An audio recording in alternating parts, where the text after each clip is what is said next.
สวัสดีครับมีคนสอบถามผมเข้ามามากมายเลยนะครับว่าวัคซีนโควิดชนิด mRNA เนี่ยมันสามารถทำให้เกิด white clot หรือริ่มเลือดสีขาวได้อย่างที่ในข่าวออกหรือเปล่านะครับเพราะว่าเป็นกังวลค่อนข้างที่จะมากนะครับนี่เกี่ยวข้องกับเรื่องนี้ว่ามันเป็นโรคใหม่เหมือนมีเอเลี่ยนอยู่ในหลอดเลือดเราเลยนะครับวันนี้ผมก็จะมาแถลงข้อข้องใจเหล่านี้อธิบายให้เข้าใจไปเลยนะครับว่ามันมีที่มาที่ไปอย่างไรเราจำเป็นต้องกังวลอะไรบ้างหรือเปล่านะครับพบกับผมนะครับนายแพทย์ธนียวันเป็นอาจารย์แพทย์อยู่ที่ประเทศสหรัฐอเมริกาเชี่ยวชาญโรคปอดการปลูกถ่ายปอดและวิกฤตบำบัดนะครับเรื่องนี้ผมต้องขอบอกเลยนะครับมันเหมือนกรณีบอลจบคนไม่จบนะครับโควิดเนี่ยมันเริ่มดีและเริ่มสงบแล้วนะครับแต่กลุ่มต่อต้านวัคซีนนี่ก็จะนับวันแรงขึ้นทุกวันแล้วเรื่องของการเกิดริ่มเลือดเนี่ยไม่ได้เป็นเรื่องใหม่แต่อย่างใดนะครับเคยมีกลุ่มต่อต้านวัคซีนเอากรณีริ่มเลือดเนี่ยมาพูดตั้งแต่ปีก่อนแล้วนะครับแล้วก็ถูกตีตกไปแต่ก็เช่นเดียวกับเหตุผลที่ผู้ต่อต้านวัคซีนเนี่ยเขามาบอกนะครับก็คือเป็นเหตุผลเก่าๆนั่นแหละมันหายไปเดี๋ยวมันก็ออกมาใหม่เช่นกรณีนี้เป็นต้นนะครับถ้าใครไม่อยากฟังจนจบคลิปง่ายๆสั้นๆเลยนะครับวัคซีนโควิดชนิด mRNA เนี่ยปลอดภัยและไม่ได้ทำให้เกิด white clot หรือริ่มเลือดสีขาวแต่อย่างใดครับง่ายๆสั้นๆแค่นี้เลยนะฮะทีนี้เวลาที่เราไปฟังข่าวมาเราเห็นว่าโอ้โหเขาเป็นถึงระดับคนใหญ่คนโตเลยนะทำไมเราถึงไม่เชื่อล่ะเขาต้องมีเหตุผลอะไรสักอย่างที่ออกมาพูดถ้าคุณจะเอาเรื่องของคุณวุฒิเข้ามาเกี่ยวข้องนะผมให้คุณมองอย่างนี้ดีกว่าคนที่ได้รางวัลโนเบลนะฮะปีที่ผ่านมาเป็นผู้ที่พัฒนาวัคซีนโควิด mRNA แล้วเขาได้รางวัลโนเบล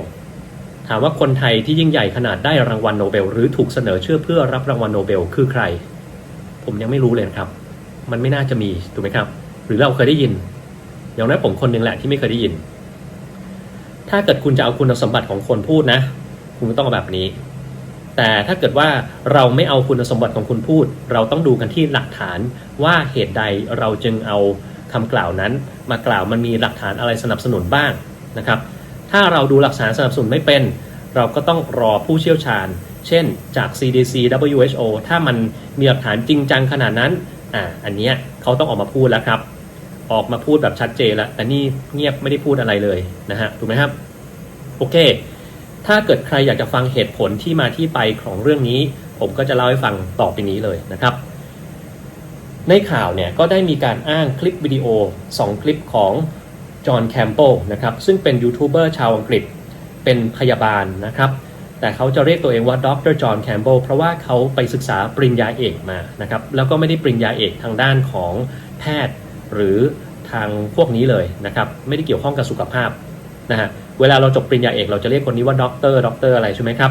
นี่ก็เหมือนกันแต่ดร.จอห์นแคมเปิลไม่ใช่หมอนะครับอย่างที่หลายๆคนยังเข้าใจผิดอยู่ว่าเขาเป็นหมอเขาไม่ใช่หมอนะครับและในคลิปของดร.จอห์นแคมเปิลเนี่ยเขามีการสัมภาษณ์คนหนึ่งซึ่งเป็นคนที่ฉีดน้ำยาอาบศพเพื่อที่จะทำให้ศพเนี่ยมีลักษณะไม่เน่าไม่เปื่อยเพื่อประกอบพิธีทางศาสนา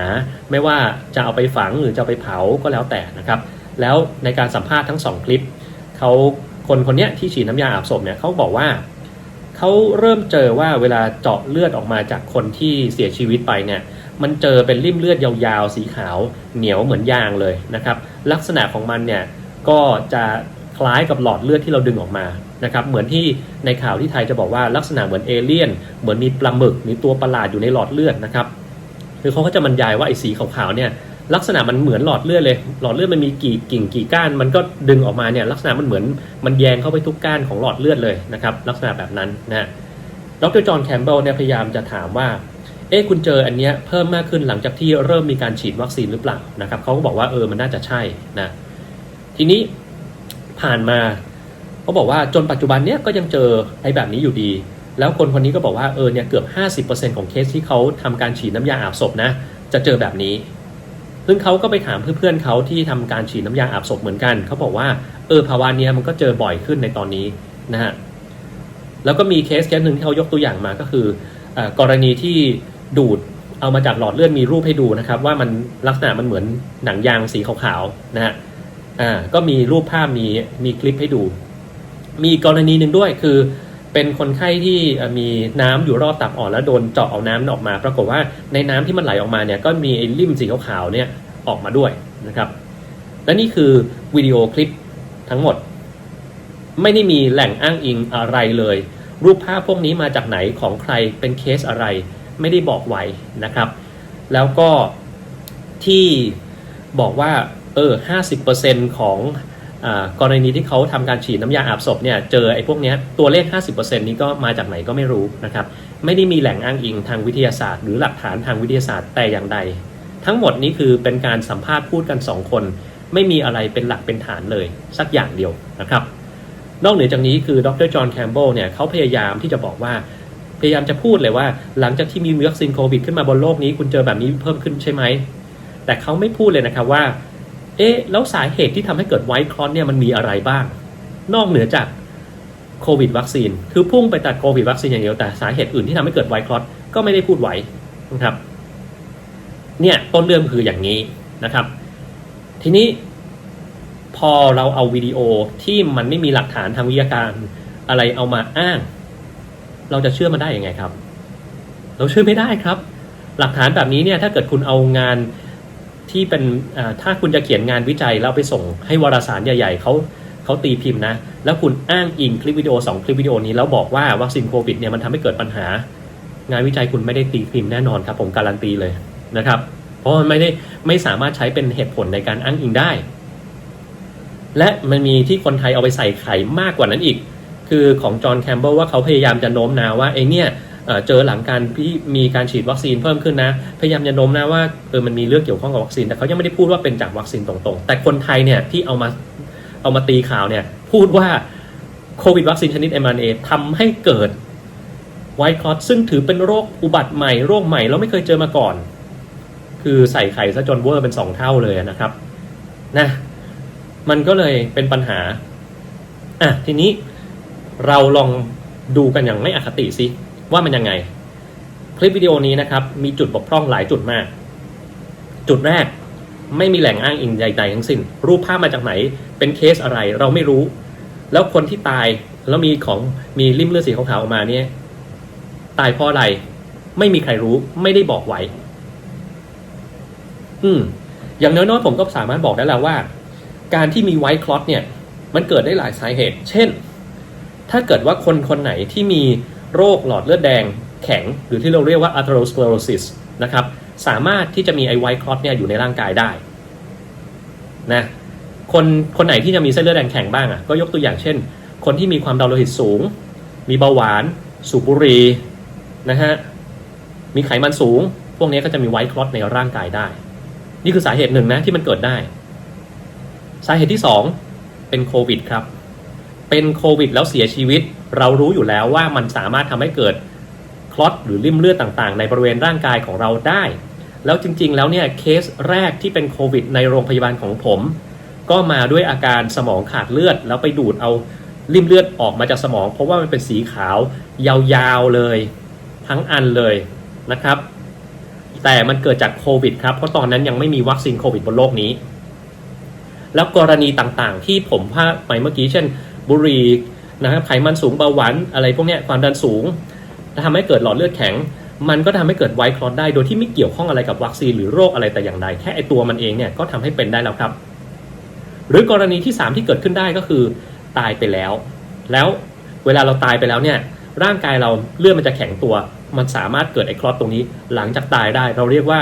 post mortem clot นะครับดังนั้นเนี่ยเรื่องที่มาของริ่มเลือดก็ไม่ได้บอกพยายามจะบอกแต่ว่ามันเป็นจากวัคซีนแต่จริงๆมันมีเหตุผลที่ทำให้มันเกิดขึ้นมากมายหลากหลายดังนั้นก่อนที่เราจะฟันธงว่าเป็นจากวัคซีนโควิดเนี่ยคุณต้องตอบให้ได้ก่อนว่ามันไม่มีเหตุผลอื่นแล้วนะที่จะอธิบายว่าทำไมเป็นคุณได้ตรวจหรือเปล่าไม่ได้ตรวจในวิดีโอไม่ได้พูดถึงแล้วก็ไม่ได้อ้างถึงอะไรแต่อย่างใดด้วยนะครับและถ้าบางคนยังจำวิดีโอของกลุ่มแอนตี้วัคซีนเมื่อปีที่แล้วได้เขาเอาคนหนึ่งที่มันมีการเต้นของหัวใจนะครับแล้วไปดึงเอาริ่มเลือดออกมาจากหัวใจแล้วบอกว่านี่ไงเกิดจากวัคซีนโควิดแต่คุณรู้อะไรไหมครับว่าเขาตัดวิดีโอนั้นมาจากวิดีโอของอาจารย์หมอคนหนึ่งซึ่งเป็นคนผ่าตัดหัวใจสอนผ่าตัดหัวใจแล้วก็ไม่เกี่ยวข้องอะไรกับเคสวัคซีนโควิดเลยแม้แต่น้อยแต่ไปตัดเอาเฉพาะช่วงนั้นแล้วมาประกอบกับคลิปของตัวเองเพื่อเรียกยอดวิวนะครับ นั่นแหละมันคือแบบโอ้โหสุดยอดกระบวนการเลยนะฮะทีนี้แล้วไอ้ตรงที่มันเป็นตับอ่อนแหละที่บอกว่าน้ำแล้วมีขาวๆออกมาต้องบอกอย่างนี้ครับเวลาตับอ่อนแล้วมันอักเสบแล้วไม่มีน้ำออกมาเนี่ยแล้วมันมีการอักเสบพวกเนี้ยมันสามารถทำให้เกิดทิชชูหรือพวกเนื้อเยื่อต่างๆที่มีการอักเสบเป็นลักษณะสีขาวๆแบบนั้นออกมาได้นะครับก่อนจะมีโควิดผมก็เคยแบบเจาะน้ำในเยื่อหุ้มปอดเวลามันมีอักเสบมากๆมันก็เป็นไอคลอตอย่างนั้นสีขาวๆออกมาเหมือนกันนั่นแหละหรือเวลาผมเคสปลูกถ่ายปอดของผมเนี่ยมันจะต้องมีสายระบายจากช่องอกออกมาบางทีสายระบายช่องอกเนี่ยมันก็เกิดไอ้ริ่มเลือดสีขาวๆเนี่ยคลอตสีขาวก็ได้ไม่เกี่ยวอะไรกับวัคซีนเลยมันจะเกี่ยวกับการผ่าตัดปลูกถ่ายปอดของผมนี่แหละนะฮะแล้วจะไปบอกว่าไอ้นั่นน่ะเกิดจากตัววัคซีนมันก็ไม่ได้ละและที่สำคัญริ่มเลือดเนี่ยมันทำให้ตายจริงหรือไม่มันทำให้ตายจริงหรือไม่คุณต้องมาคิดอย่างนี้ครับในกรณีผมเล่าก่อนเลยดีกว่าคุณจะได้มีพื้นฐานไวท์คลอตเนี่ยคืออะไรนะครับในทางการแพทย์เนี่ยคลอตหรือริ่มเลือดเราแบ่งเป็น2ประเภทไวท์คลอตกับเรดคลอตไวท์คลอตก็ไอ้ขาวๆเหมือนที่คุณเห็นในคลิปนั่นแหละครับเรดคลอตคือลักษณะเหมือนกันแต่มันเป็นสีแดงแล้วมันจะยุ่ยๆกว่านะครับในทางการแพทย์เรามักจะเจอว่าไวท์คลอตเนี่ยเจอในระบบหลอดเลือดแดงหรือ arterial system ส่วน red clot เนี่ยจะเจอในระบบเส้นเลือดดำหรือ venous system นะครับมันมีความแตกต่างกันยังไงบ้าง white clot เนี่ยนะครับจะประกอบไปด้วยเกล็ดเลือดซะเป็นส่วนใหญ่แล้วก็มีคอลลาเจนปนนะครับมีเม็ดเลือดแดงจำนวนไม่มากเท่าไหร่มันถึงออกสีขาวๆแต่ red clot นี่จะตรงกันข้ามคือมีเม็ดเลือดแดงเยอะๆอยู่ในนั้นทำให้ลักษณะของมันเป็นสีแดงนะครับ white clot เนี่ยก็มักจะเกิดจากการที่มีการอักเสบของผนังหลอดเลือดแล้วก็มีการไปเกาะนะครับพอผนังหลอดเลือดมันอักเสบปุ๊บมันมีเกล็ดเลือดไปเกาะไปเรื่อยๆมันก็เกิดการแข็งตัวของเลือดตัวนั้นมันก็เลยกลายเป็นคลอตที่มันเกาะอยู่กับตัวผนังหลอดเลือดนะครับเม็ดเลือดแดงเนื่องจากว่าหลอดเลือดแดงเนี่ยมันเป็นหลอดเลือดที่มันมีความดันที่สูงแล้วก็เลือดไหลเวียนเร็วมากทำให้เม็ดเลือดแดงเนี่ยมันไม่โดนจับโดยไอตัวริ่มเลือดที่มันเริ่มเกาะกำเนิดมาตรงบริเวณนั้นคือมันจะเกิดเป็นรูปตาข่ายขึ้นมานะครับแต่ถ้าเกิดว่าคุณยิงเม็ดเลือดแดงเข้าไปตรงตาข่ายให้ยิงแรงๆมันทะลุตาข่ายไปเลยมันก็เลยทำให้ตัวคลอตเนี่ยมันออกสีขาวๆมันไม่มีเม็ดเลือดแดงเกาะในขณะที่จากเส้นเลือดดำเป็นระบบหลอดเลือดที่เลือดมันไหลช้านะครับเวลาที่มันเกิดไฟบรินคลอตพวกนี้ขึ้นมาเนี่ยเกิดเป็นร่างแหนะครับร่างแหริ่มเลือดพวกนี้นะครับแล้วเลือดมันไหลเอื่อยมามันแปะมันก็โดนจับไว้ตรงนี้ทำให้ตัวริ่มเลือดเนี่ยมันมีลักษณะสีแดงนะครับมันมีความแตกต่างกันตรงนี้นะฮะทีนี้ไวท์คลอตเนี่ยกรณีแรกที่เมื่อกี้ผมบอกมันสามารถเกิดได้เพราะว่ามีการอักเสบของหลอดเลือดนะฮะจากเหตุผลความดันโลหิตสูงไขมันสูงเบาหวานสูบบุหรี่พวกนี้นะครับมันเกิดขึ้นได้แบบนั้นแต่กรณีนี้มันจะเรียกว่า anti mortem thrombi หมายความว่าเกิดก่อนที่มันจะตายเกิดก่อนที่คนนั้นเขาจะตายไอ้ริ่มเลือดตัวเนี้ยอาจจะเป็นเหตุผลทำให้คนนั้นตายก็ได้หรืออาจจะไม่ใช่เหตุผลที่ทำให้คนนั้นตายก็ได้นะฟังตรงนี้ดีๆนะอาจจะเกี่ยวข้องกับการตายหรือไม่ก็ได้ไม่ได้แปลว่ามีริ่มเลือดแล้วคุณจะตายทุกคนเพราะว่าในคนที่เดินไปเดินมาอยู่ทุกวันเนี่ยนะครับมันก็จะมีคนที่มีความเสี่ยงความดันไขมันเบาหวานสูบบุหรี่และมีไอ้ริ่มเลือดสีขาวเนี่ยอยู่ตามหลอดเลือดแดงใหญ่ๆเช่นที่คอ carotid arteries นะครับที่หัวใจ coronary artery นะครับที่หลอดเลือดแดงใหญ่ที่วิ่งระหว่างหัวใจลงไปถึงช่องท้องข้างล่าง aorta กับหลอดเลือดแดงที่ไปเลี้ยงที่ขา femoral artery popliteal artery พวกนี้สามารถมีไอ้ริ่มสีขาวๆนี้อยู่ได้อยู่แล้วแต่ไม่ได้ทำให้ตายมันทำให้เลือดไหลเวียนลำบากเท่านั้นเองนะครับดังนั้นถ้ามันไม่ทำให้ตายในกรณีที่เขาไปผ่าแล้วเอาริ่มเลือดสีขาวออกมาเนี่ยจะบอกว่าริ่มเลือดทำให้คนตายไม่ได้นะมันไม่เกี่ยวข้องกันเพราะมันมีกรณีที่มันไม่ตายเยอะแยะไปนะครับกรณีที่2ที่ทำให้ไวท์คลอตมันเกิดขึ้นได้คือตายไปแล้วไปเกิดที่หลังจากที่เราตายไปอันนี้เราเรียกว่า post mortem clot post คือหลัง mortem คือตาย clot ก็ไอ้ริ่มเลือดตัวนี้นะครับเวลาเราตายไปแล้วเนี่ยมันจะเกิดริ่มเลือดพวกนี้ขึ้นมาได้นะครับลักษณะของริ่มเลือดที่เกิดก่อนตายกับเกิดหลังตายมันมีความสำคัญในเชิงนิติเวชวิทยาเพื่อจะบอกว่าคนนี้ไอ้ริ่มเลือดที่เราเจอมันเกี่ยวข้องกับการตายหรือไม่ถ้าเป็น post mortem clot มันแปลว่าตายไปแล้วจึงเกิดริ่มเลือดที่หลังดังนั้นริ่มเลือดที่เราเจอนั้นจะไม่ใช่สาเหตุของการตายแน่นอน แล้วไวท์คลอตแบบไหนที่มันจะเกิดขึ้นในกรณีแบบนั้นคลอตที่เป็น postmortem clot เนี่ยนะครับลักษณะของมันเนี่ยจะไม่เกาะกับผนังหลอดเลือดมันไม่ได้เกิดเพราะว่าผนังหลอดเลือดอักเสบแต่มันเกิดเพราะว่าเลือดมันไม่เดินแล้วมันตายไปแล้วหัวใจหยุดเต้นแล้วนะครับมันก็จะเกิดก่อกำเนิดอยู่ตรงกลางหลอดเลือดแล้วก็มีแขนงย่อยไปตามแขนงต่างๆของหลอดเลือดนะครับมีความยืดหยุ่นได้นะดึงออกมาจากเส้นเลือดนี่ดึงง่ายมากเลยเพราะว่ามันไม่ได้เกาะกับหลอดเลือดเหมือนกรณีหลอดเลือดอักเสบดึงออกมาได้ง่ายๆเอาฟอร์เซปหรือเอาอะไรคีบแล้วดึงออกมาได้ง่ายๆคุ้นๆไหมครับว่าเหมือนอะไรเหมือนในคลิปวิดีโอไงครับที่บอกว่าดึงออกมาได้ง่ายๆเร็วยาวยืดๆนะครับลักษณะเหมือนหลอดเลือดเปียบเลยเหมือนเอเลี่ยนเหมือนปลาหมึกเปียบเลยแล้วมันก็เหนียวซะด้วยไม่ได้เกาะกับหลอดเลือดเลยเหมือนเปียบไหมฮะ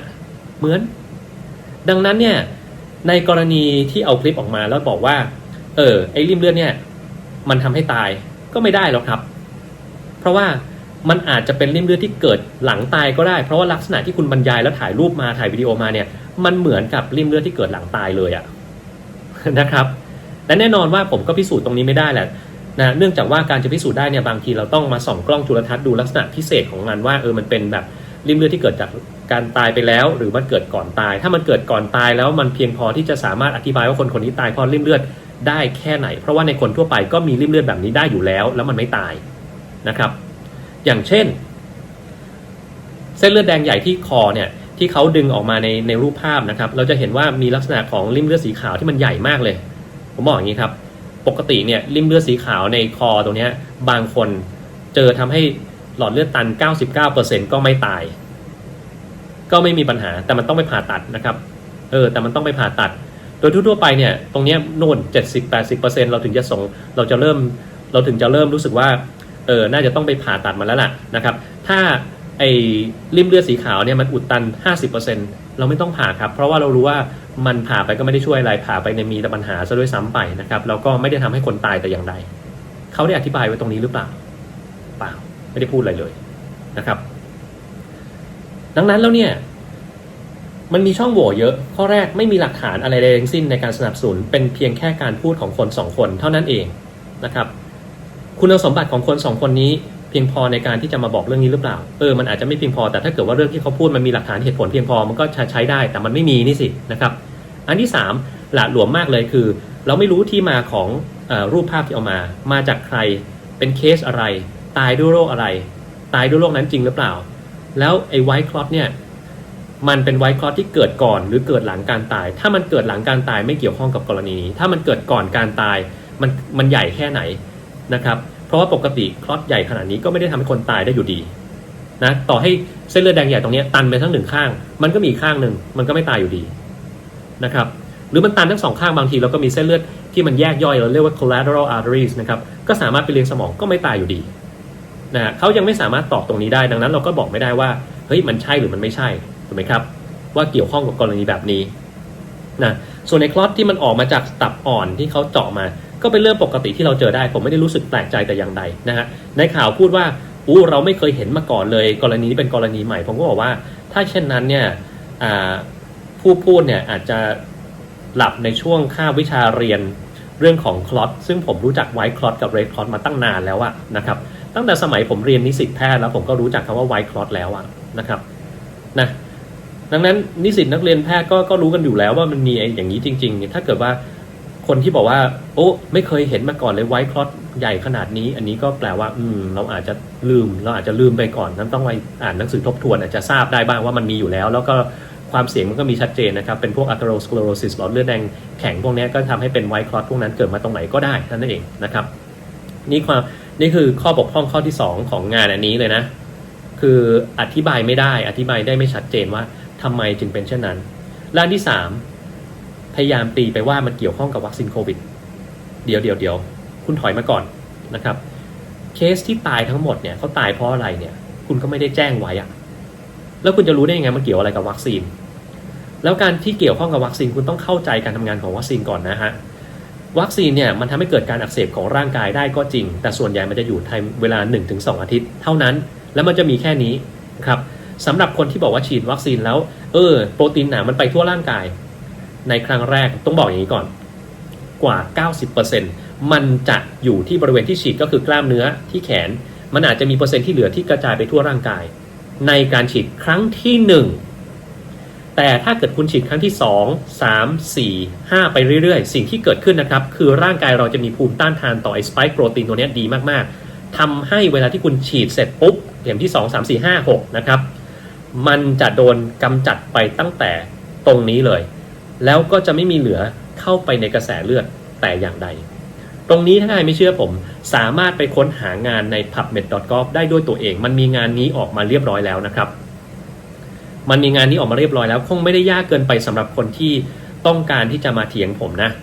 เพราะว่าถ้าท่านคิดว่าท่านอ่านงานวิจัยเป็นท่านก็ต้องสามารถค้นงานวิจัยนี้ได้นะไม่ได้ยากอะไรเลยท่านไปค้นเองละกันนะครับผมจะไม่ได้ทิ้งลิงก์อันนี้ไว้ให้เพื่อดูความสามารถในการไปค้นหาความหมายของท่านเองนะครับว่าครั้งแรกมันจะอยู่ตรงนี้มันมีกระจายไปได้บ้างแต่ครั้งที่ต่อไปเนี่ยมันจะไม่ค่อยกระจายแล้วครับมันจะอยู่แค่นี้แหละจบเลยดังนั้นยิ่งถ้าบอกว่ามันไปที่อื่นทำให้หลอดเลือดอักเสบแล้วเกิดไปริ่มเลือดสีขาวก็ไม่ใช่แล้วครับนะไม่สามารถบอกได้เช่นนั้นแล้วมันก็ไม่ได้มีความเกี่ยวข้องกับโรคนี้แล้วมันจะมีคำอธิบายอย่างอื่นอีกมากมายที่ทำให้เกิดริ่มเลือดสีขาวได้ไม่ใช่แค่โควิดวัคซีนนะครับในกรณีของวัคซีนที่ทำให้เกิดริ่มเลือดแล้วพิสูจน์ในทางวิทยาศาสตร์แล้วเจอมีอยู่1กรณีเท่านั้น1กรณีเท่านั้นคือวัคซีนเชื้อเป็นที่ใช้เป็น adenovirus วัคซีน2ยี่ห้อ Johnson Johnson AstraZeneca โอกาสเกิดน้อยมากแต่มันจะเกิดวัคซีน induced thrombocytopenic clot นะครับก็คือเป็นทำให้เกล็ดเลือดมันต่ำลงไปด้วยแล้วพอเกล็ดเลือดต่ำเนี่ยไอ้เกล็ดเลือดพวกนี้มันจะรวมตัวกันนะฮะกลายเป็นริ่มเลือดสีขาวนี่เป็นกรณีเดียวเลยนะเป็นกรณีเดียวเลยที่วัคซีนมีความเกี่ยวข้องกับริ่มเลือดซึ่งไม่เกิดในวัคซีน mRNA แต่เกิดในวัคซีนเชื้อเป็น AstraZeneca แล้วก็ Johnson Johnson ในบางคน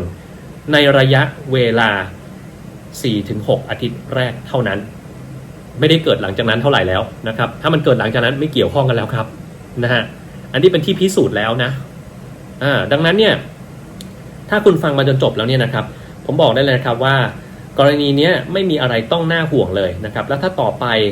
ได้เจอกรณีบอลจบคนไม่จบอีกเนี่ยนะครับให้เราคิดไว้หลายๆอย่างแรก